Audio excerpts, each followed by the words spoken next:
Hello students, आज मैं आपको पढ़ाने जा रहा हूँ वन वर्ड सब्स्टिट्यूशन का सेकेंड पार्ट। इससे पहले मैंने आपको इसका एक पार्ट प्रोवाइड कर दिया है जो कि बहुत ही अच्छा और महत्वपूर्ण पार्ट था, जिसमें आपने डिफरेंट टाइप के वन वर्ड सब्स्टिट्यूशन को देखा पढ़ा था और आपने उससे अंदाजा लगा लिया होगा कि कितना इम्पोर्टेंट होता है एक वन वर्ड सब्स्टिट्यूशन का स्पोकन में, अन्यथा अदरवाइज कॉम्पिटिशन लेवल में यह बहुत ही महत्वपूर्ण होता है। आज हम उसी श्रृंखला को आगे बढ़ाते हुए दूसरा पार्ट इसका लेके आए हैं, जिसमें कि पहला हम पढ़ेंगे इनहेरिटेड फ्रॉम फादर और मेक सेक्टर, यानी कि इनहेरिटेड माने तो विरासत, फ्रॉम फादर, फादर पिताजी की, या फिर पूर्वजों की संपत्ति का उत्तराधिकारी होना, उसे क्या कहते हैं जो हमें मतलब उत्तराधिकार में मिलता है, तो इंग्लिश में उसे कहते हैं पैट्रिमनी। क्या कहते हैं? पैट्रिमनी। और हिंदी में से कहते हैं पैतृक, हिंदी में से कहते हैं पैतृक। अगले दूसरी ओर बढ़ते हैं, adherence to what in nature. Adherence मानो होता अनुपालन करना, क्या करना? अनुपालन करना। तो adherence to what is nature, प्रकृति में जो भी है उसका अनुपालन करना, वो क्या कहलाता है? नेचुरलिज्म। नेचर से बना हुआ है, नेचर लिख दीजिए, NATURE होता है।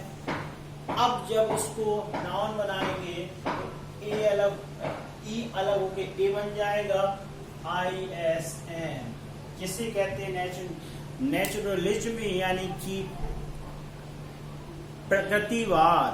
प्रकृतिवाद।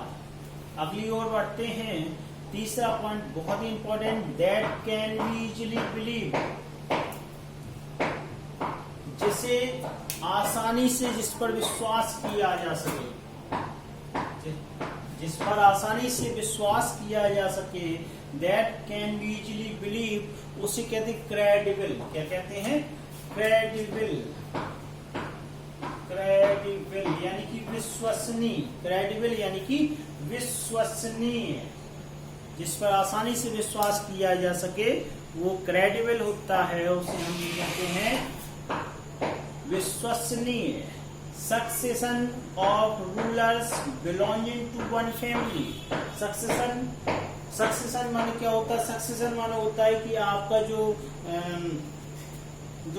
पैतृक होता है, of ruler belonging to one family, जो एक ही परिवार से जुड़ा होता है, वो सक्सेशन। सक्सेशन माने उत्तराधिकार होता है, यानी succession of rulers belongs to one family, एक परिवार से जुड़ा रहने वाला शासकों का उत्तराधिकार। उत्तराधिकार जो बराबर एक ही परिवार से संबंध रखता रहता है, एक राजा बना फिर दूसरा बन गया, फिर दूसरा उसके परिवार से ही बनता चला जाता है, उसे कहते हैं वंशवाद, यानी कि डायनेस्टी। आपने सुना होगा इसको बहुत ज्यादा कि मोदी जी ने इस पर बड़ा ही कहा, भाई वंशवाद नहीं होना चाहिए, है ना? There is no sign in India. Okay, चलिए आगे देखें। Succession of ruler belonging to one family dynasty, जिसे हम कहते हैं वंशवाद। अगला पांचवा पॉइंट लेकर के आए हैं हम, अ person who is fond of fighting, यानी कि एक ऐसा व्यक्ति जो लड़ने पर विश्वास करता है, उसे कहते हैं वेरिकॉस। वेरिकॉस यानी कि इसे कहते हैं लड़ाकू, यानी कि फाइटिंग यानी पर विश्वास करने वाला। फॉन्ड ऑफ माने शौकीन, लड़ाई का शौकीन। एक ऐसा व्यक्ति जो लड़ाई का शौकीन होता है, वेरिकॉस होता है, उसे हम कहते हैं लड़ाकू। भाई वाह लड़ाकू, ही इज वेरी वेरिकॉस, बना सकते हैं ना, ही इज वेरी वेरिकॉस, बहुत वाला लड़ाकू है। Always think of fighting, always think of fighting, हमेशा लड़ाई की सोचता रहता है। One who has no means, अगले पॉइंट की ओर बढ़ते हैं। One who has no means of livelihood, जिसके पास जीवन यापन के लिए कोई भी साधन नहीं होता है, जिसके पास जीवन यापन के लिए कोई भी साधन नहीं होता, उसे क्या कहते हैं? पॉपर, है ना। जिसके पास जीवन के लिए, जीवन जीने के लिए किसी प्रकार का साधन नहीं होता है, उसे कहते हैं पॉपर, पॉपर। और हिंदी में से कहते हैं कंगाल। क्या? कंगाल। मतलब one who has no means, साधन ही नहीं है, और लिवलीहुड यानी उसे कहा जाएगा कंगाल। एक और आता है अगला, बहुत ही इंपॉर्टेंट, लवर ऑफ मैनकाइंड, मानवता का हितैषी, यानी कि उसे कहते हैं फिलैंथ्रोपिस्ट, मानव प्रेमी, फिलैंथ्रोपिस्ट यानी कि मानव प्रेमी, मानवता प्रेमी, इस प्रकार से कह सकते हैं। अगला देखते हैं अगले पॉइंट की ओर। One who belongs to different country, जो अलग अलग देशों से संबंध रखते हैं या जाति या समूह से संबंध रखते हैं, इसे कहते हैं एलियन। एलियन, एलियन यानी कि विदेशी आपके जो हैं वो उस प्रकार से गैर नागरिक, जो वहाँ के नागरिक ही नहीं है। एक होता है कि वो आए अपने यहाँ नागरिक ले लिए, नागरिकता ले ली। एक वो होते हैं जो यहाँ से जाके वहाँ चले जाते हैं, और एक है जो किसी भी समूह से संबंध रखते हैं, किसी विदेश से संबंध रखते हैं, स्थान से संबंध रखते हैं, लेकिन नागरिकता नहीं लेते, उन्हें एलियन कहा जाता है। A place of where bird, animal, etc. are kept, ये तो बन जाना चाहिए आपको। एक ऐसा स्थान जहाँ पक्षी और एनिमल रखे जाते हैं, उसे कहते हैं जू, यानी कि चिड़ियाघर। चिड़िया के लिए होती है अवेरी पे रहता है, ये अलग है। Person working in the same department, एक ऐसा व्यक्ति जो बराबर एक ही डिपार्टमेंट में भाग लेता है, सॉरी एक ही डिपार्टमेंट में कार्य करता है, उसे कहते हैं कलीग। क्या कहते हैं? कलीग यानी कि सहकर्मी। कलीग माने क्या होता है? सहकर्मी। कलीग, कलीग यानी कि सहकर्मी। He is my colleague, he is very smart, he is my colleague, he is very smart, he is my colleague. ये भी आप प्लेस ऑफ फेयर का बना सकते हैं। आई वेंट टू जू, आई वेंट टू जू, आई वेंट टू जू, है ना, to see different kind of animal and birds.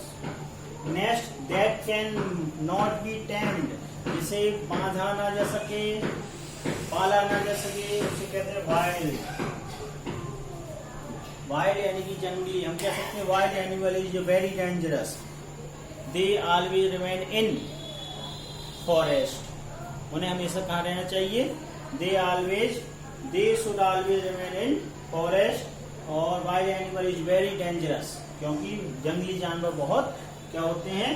खतरनाक होते हैं।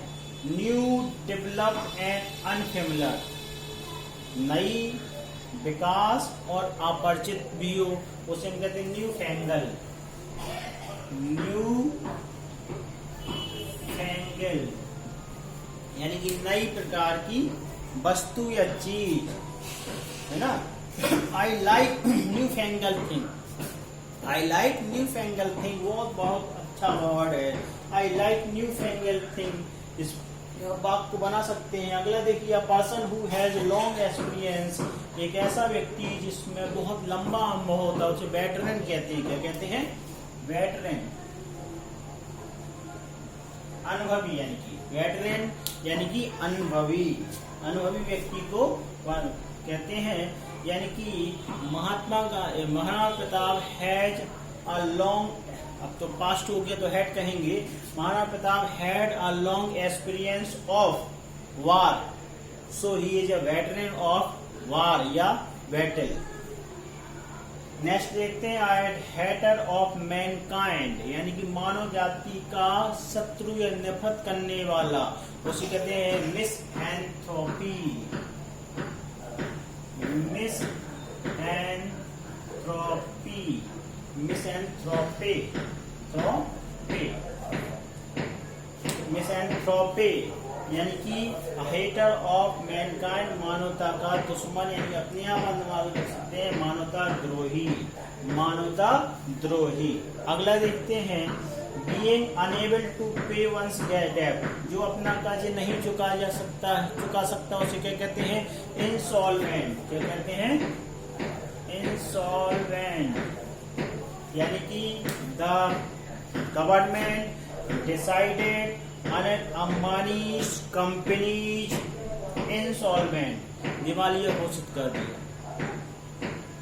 अनिल अंबानी की कंपनी को सरकार ने दिवालिया घोषित कर दिया। इस प्रकार से अब आप बना सकते हैं। एक आध जो नहीं बने उनको आप देख सकते हैं। Patrimony inherited from father of male ancestors, यानी कि वंश कहाँ गया? इनहेरिट यानी पैतृक संपत्ति सबको मिलती है। Everyone gets patrimony adherence to hard in nature, naturalism. Everyone respect the nature, and who respect the nature is called naturalism. इस प्रकार से आप वाक्य को बना करके अपने इंप्रेशन को छोड़ सकते हैं। और लंबा वाक्य देने से अच्छा है कि adherence to hard in nature कहने से अच्छा है कि आप कहते हैं नेचुरलिज्म। अगर that can be easily believed, इतना कहने से अच्छा है कि आप कहते हैं क्रेडिबल, है ना। Succession of rulers belonging to one family कहने से अच्छा है डायनेस्टी कह दें। इस प्रकार से आप छोटे से एक शब्द में बड़ी बात कह सकते हैं, और इसी को कहते हैं वन वर्ड सब्स्टिट्यूशन। अगले वीडियो में फिर आपसे मुलाकात होगी बहुत ही अच्छे इंटरेस्टिंग टॉपिक के साथ। तब तक के लिए गुड बाय।